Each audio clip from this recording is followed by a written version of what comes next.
Breaking: WikiLeaks founder Julian Assange says his next information leak will virtually guarantee prison for Hillary Clinton. What did I just say? I said.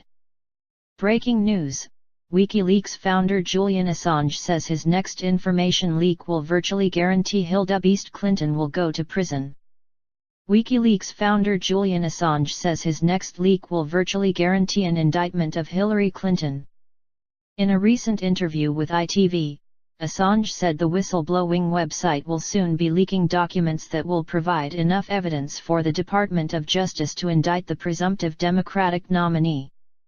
WikiLeaks has already published 30,322 emails from Clinton's private email server, spanning from June 30, 2010 to August 12, 2014. While Assange didn't specify what exactly was in the emails, he did tell ITV that WikiLeaks had accumulated a lot of material about Hillary Clinton, which could proceed to an indictment. Assange hinted that the emails slated for publication contain additional information about the Clinton Foundation. He also reminded ITV's Robert Peston that previously released emails contained one damning piece of communication from Clinton, instructing a staffer to remove the classification settings from an official State Department communication and send it through a non-secure channel. Assange then pointed out that the Obama administration has previously prosecuted numerous whistleblowers for violating the government's procedures for handling classified documents. In regard to the ongoing FBI investigation, however, Assange expressed a lack of confidence in the Obama administration's Justice Department to indict the former Secretary of State. Attorney General Loretta Lynch is not going to indict Hillary Clinton. It's not possible that could happen. But the FBI could push for new concessions from the Clinton government in exchange for its lack of indictment. WikiLeaks has long been a thorn in the side of the former Secretary of State, who called on President Obama to prosecute the whistleblowing site after its 2010 leak of State Department cables. Julian Assange remains confined to the Ecuadorian embassy in downtown London, as Ecuador has promised to not hand over the WikiLeaks founder to U.S. authorities. How does Hillary speak of handling of classified emails? For several months now, as the federal investigation into presumptive Democratic presidential nominee Hillary Clinton's use of a private, unsecured email server during her tenure as Secretary of State unfolded, the candidate has repeatedly lied both about what she did and didn't do, as well as what kind of investigation was actually taking place. Now, it appears, another lie has been exposed.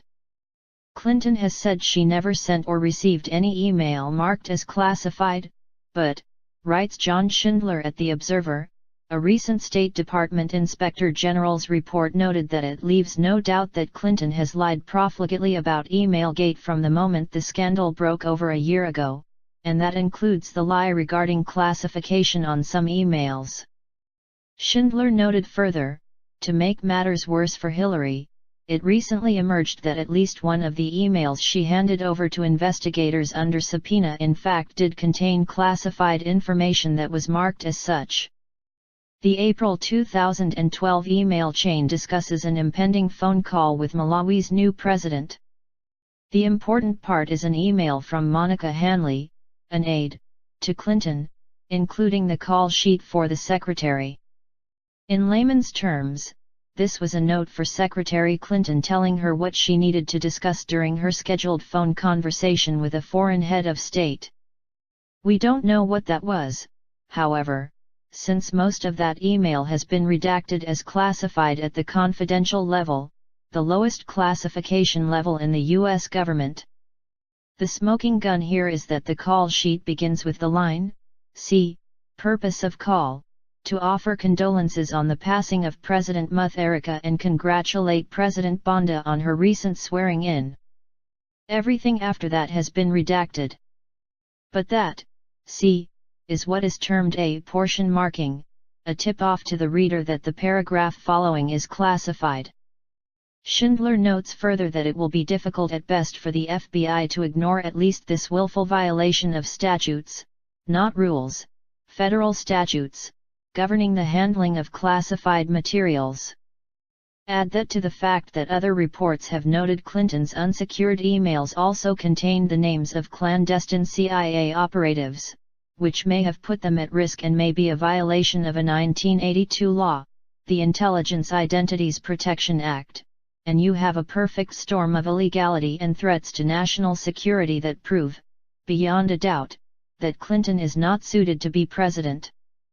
And yet, it might not matter at all if the FBI decides there is enough evidence to recommend Clinton be indicted by the Justice Department, which is run by an Obama appointee, who answers to the president.